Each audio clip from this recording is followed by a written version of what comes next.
December 8, 1940. The air inside Bletchley Park is thick with tension, the smell of hot tea and machine oil mingling with the faint metallic scent of wires and circuits. It is freezing outside, the English winter gripping the estate, but inside, hundreds of clerks, mathematicians, and linguists move with purposeful energy.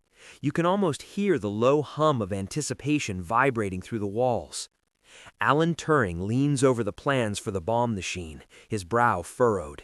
He has stared at the same problem for months, the German Enigma cipher, a device so sophisticated that it had been considered unbreakable. The Allies' naval convoys are being decimated by U-boats prowling the Atlantic, and every hour lost could mean lives.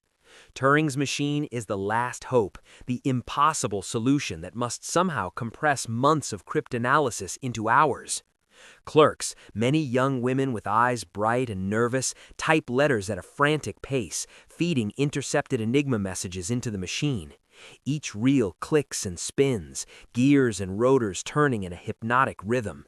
You can almost feel the mechanical heartbeat of the bomb, a steel leviathan hunting for patterns. Outside, snow falls silently on the manicured lawns of Bletchley, oblivious to the war raging beyond. Captain John Smith, a Royal Navy liaison, stands nearby, pacing the floor.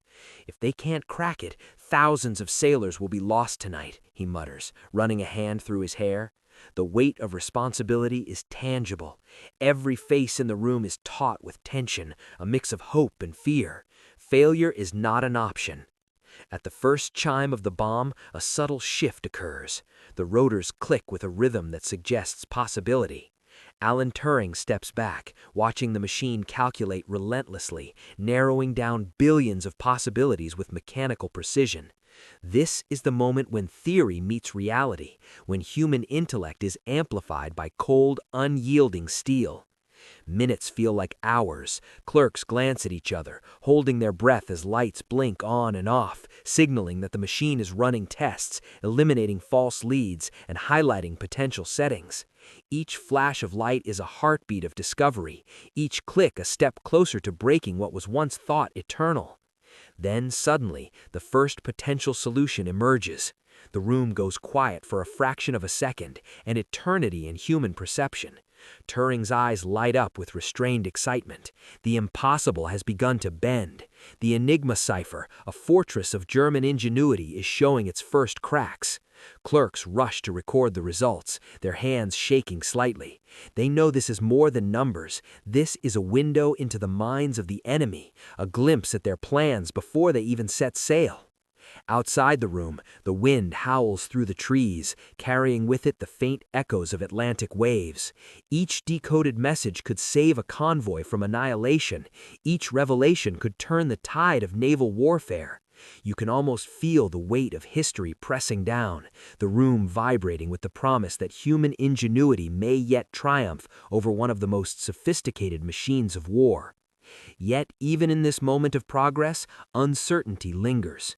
How many messages will the bomb crack today? How many more lives hang in the balance? The stakes are enormous, and the pressure is relentless. Turing's machine is powerful, but it is still just a tool. It is the human mind that must interpret, anticipate, and act. And then it happens. A second, third, and fourth solution is identified. Patterns emerge where none seemed possible, logic piercing the veil of German secrecy. The room fills with quiet excitement, a shared, almost religious recognition of what is unfolding. The unbreakable has been broken. Yet they know this is just the beginning. Every solution must be tested, verified, and communicated to Allied naval forces before it can save a single life. Outside night falls over Bletchley Park, long shadows stretching across the snowy lawns. Inside, a small group of people has changed the course of the war. One machine, one mathematician, and a room full of clerks may decide the fate of thousands. The impossible is no longer theory, it is action. But even as the first decoded message is prepared for dispatch, Turing senses that time is both ally and enemy. The Germans will change their settings, adapt their codes. The race against the clock has only just begun. The Atlantic convoys sail unaware that salvation lies not in guns or ships, but in cogs, wires, and brilliant human minds. December 9, 1940. The morning fog clings to the grounds of Bletchley Park, curling around snow-dusted hedges, muffling the faint sounds of distant vehicles and trains. Inside Hut 8, a nervous energy hums through the air. The bomb's rotors whirl relentlessly, gears clicking and clanking in mechanical symphony. Every flash of light across its panel is a heartbeat of anticipation. You can almost feel the mechanical heartbeat of the bomb, a steel leviathan hunting for patterns. Outside, the winter sun struggles to pierce the fog. Inside, the team works tirelessly. Turing pauses briefly, eyes scanning the blinking lights of the bomb. The machine's rhythm is hypnotic, rotors turning, switches flipping, lights flashing. This cold, mechanical process is the heartbeat of Allied intelligence. Every successful decryption is a strike against the Axis, every failure a reminder of the stakes. As the day wears on, a realization settles over the team. The Germans will not remain static. They will change their codes, adapt their rotor settings, complicate the system. The race is continuous. Every message decoded is only a temporary advantage, a fleeting victory that must be exploited before the enemy adapts. The tension is palpable, the pressure relentless. Lieutenant Joan Clark, a key mathematician, notices a pattern in the U-boat communications. She points it out to Turing. They repeat this phrase at the same time each day. It could be a weakness. Turing nods, adjusting settings on the bomb to exploit this small flaw. Every minor observation matters. Every detail could tilt the balance. The Allies are beginning to see how precision, intellect, and timing can convert chaos into control. By evening, multiple messages have been decrypted. U-boats that once prowled undetected are now tracked, convoy routes adjusted, and lives saved.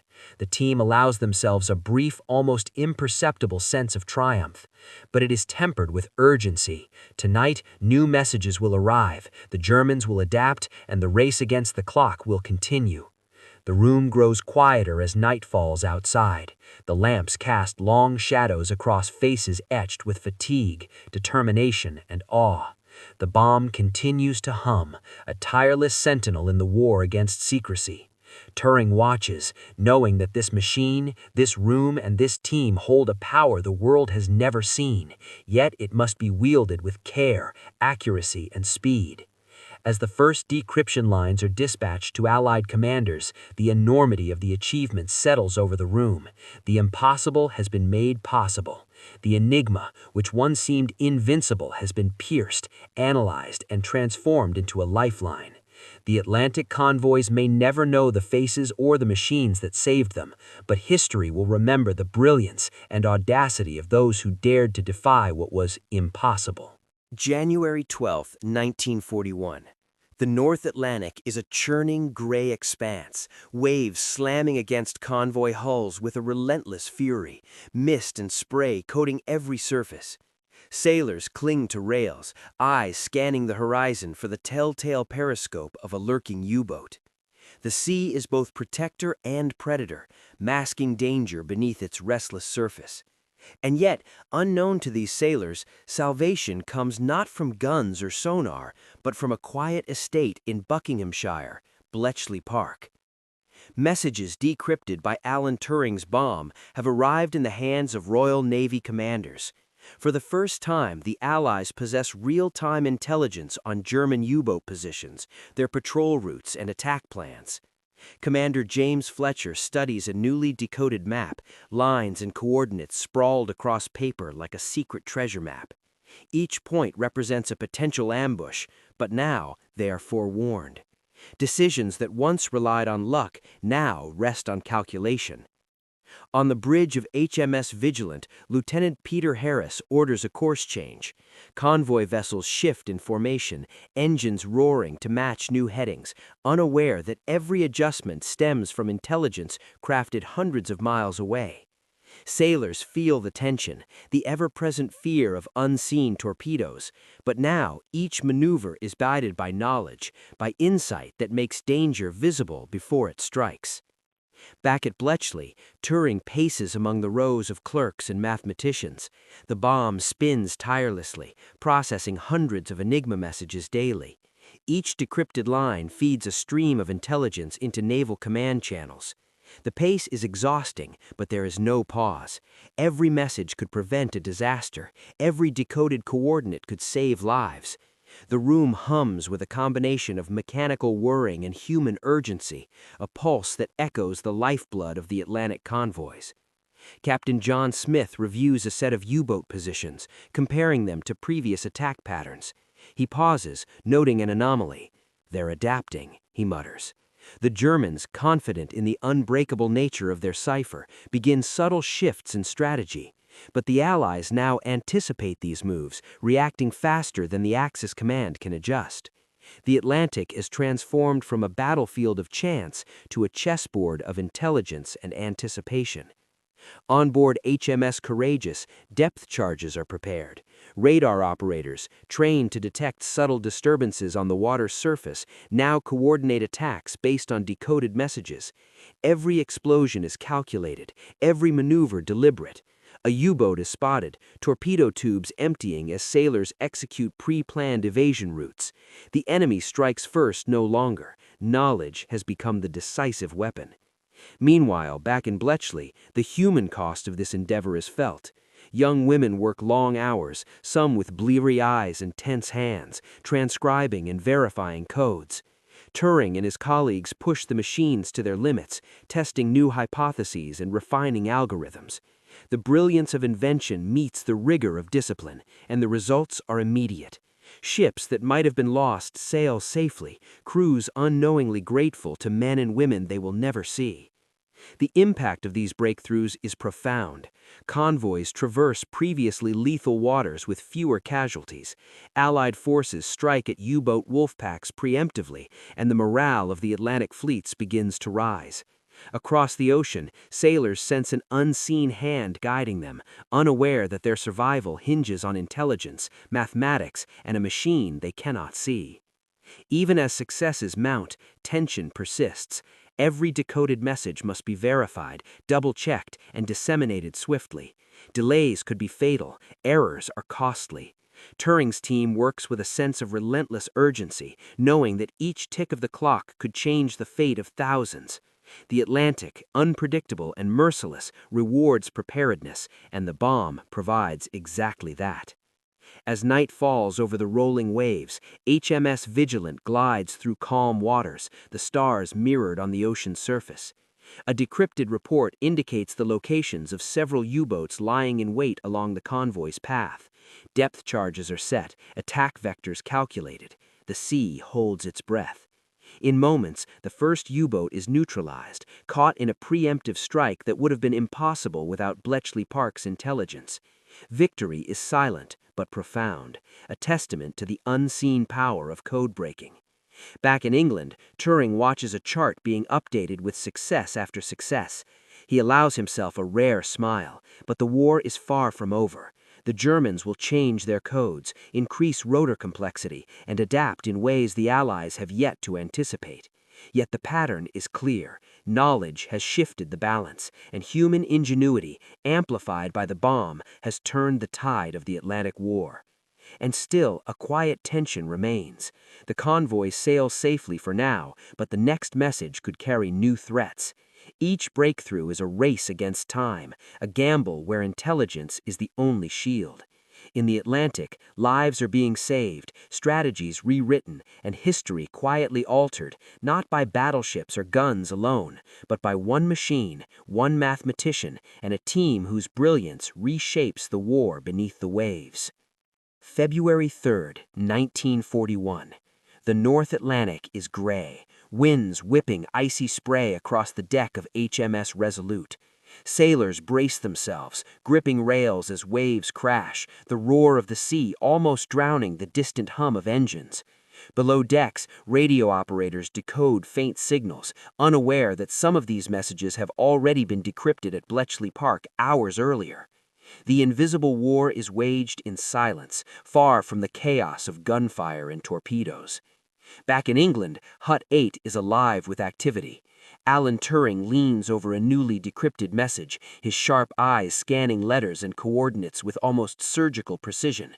"They're laying mines off the Irish coast," he says softly, the words carrying the weight of urgency. Clerks rush to verify the information, then transmit it to Naval Command. Every decrypted signal is a map to potential disaster or salvation. Lieutenant Peter Harris studies the report on board HMS Resolute. His brow furrows as he adjusts the convoy's course. Sailors murmur among themselves, unaware of the invisible intelligence guiding every move of their ship. A sudden lurch of the ship as it turns sharply, engines straining against the wind and waves, could have been catastrophic if the U-boats were where they expected. But thanks to the bomb, the Allies now anticipate the enemy's every strike. Meanwhile, Turing and his team at Bletchley monitor the next batch of messages. Each one brings a new revelation: U-boats patrolling the Bay of Biscay, wolf packs forming along convoy routes, torpedoes poised to strike. Yet for every threat, there is a countermeasure, a calculated reroute, a depth charge waiting to neutralize it. The scale of what is happening is staggering. Human lives, ships, and the very flow of supplies depend on the precision of code breaking. On board HMS Courageous, depth charges are prepared. Radar operators, trained to detect subtle disturbances on the water's surface, now coordinate attacks based on decoded messages. Every explosion is calculated, every maneuver deliberate. A U-boat is spotted, torpedo tubes emptying as sailors execute pre-planned evasion routes. The enemy strikes first no longer. Knowledge has become the decisive weapon. Meanwhile, back in Bletchley, Turing observes patterns emerging from the chaos. "They're changing rotor settings," he notes. "We need to adjust." The team springs into action, recalibrating the bomb, feeding in new cribs, new assumptions. Every adjustment is a gamble. Every failure risks hours of lost time. Yet the rewards are immediate and tangible. Convoys continue safely, ships arrive unscathed, and thousands of sailors live to see another day. Captain John Smith reflects on the enormity of their achievement. The Enigma, once considered unbreakable, has been turned into a lifeline. Real-time intelligence allows the Allies to anticipate U-boat positions, avoid ambushes, and strike with precision. Where months of cryptanalysis once seemed necessary, the bomb now achieves in hours what previously took weeks, a revolution in naval warfare strategy. As dusk falls over Bletchley Park, the room is quiet but vigilant. Clerks, exhausted but determined, continue to feed messages into the machine. The hum of the bomb fills the air, a constant reminder that the war at sea is being decided in silence and secrecy, far from the cannons and torpedoes of open battle. Across the Atlantic, the impact of this intelligence is clear. Convoys sail with fewer casualties, supplies reach Britain intact, and morale begins to shift. Sailors, unaware of the invisible hand protecting them, sense a subtle change in fortune.